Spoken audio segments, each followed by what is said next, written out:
தமிழகத்தில் மாதத்திற்கு ஒருமுறை மின்கட்டணம் செலுத்தும் வாக்குறுதியை திமுக அரசு நிறைவேற்றவில்லை என்றும் இதனால் மக்கள் கூடுதல் கட்டணம் செலுத்துவதாகவும் பாஜக மாநில தலைவர் அண்ணாமலை கூறியுள்ளார்.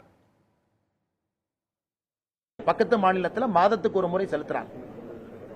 இன்னைக்கு மின்கட்டணம் மாதத்துக்கு ஒரு முறை செலுத்தாதனால வரக்கூடிய பிரச்சனை பாருங்க. உதாரணத்திற்கு கோயம்புத்தூர்ல நான் 200 யூனிட் பயன்படுத்துறேன், மாதத்திற்கு ஒரு முறை மின்கட்டணம் செலுத்துறேன் அப்படின்னா 450 ரூபாய்.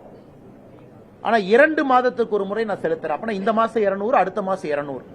அப்ப 2 மாதத்துக்கு ஒரு முறை நான் 400 யூனிட் மின்கட்டணம் செலுத்தும் பொழுது அது 1440 ரூபாய். இப்ப மாதத்துக்கு ஒரு முறை செலுத்தினா இந்த மாசம் 450, அடுத்த மாசம் 450, 900, 200 யூனிட்டுக்கு.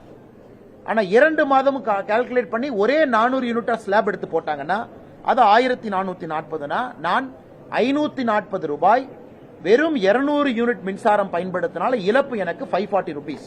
அதனால்தான் மாதம் ஒரு முறை மின்சார கட்டணம் செலுத்துவதற்காக திராவிட முன்னேற்ற கழகத்தினுடைய அரசு சொல்லியிருக்கக்கூடிய வாக்குறுதி 221 நிறைவேற்றினாங்கன்னா குறைந்தபட்சம் தமிழகத்தில் யாராக இருந்தாலும் 6000 ரூபாய் குறைந்தபட்சம் அவங்களுக்கு சேமிப்பு கிடைக்கும்.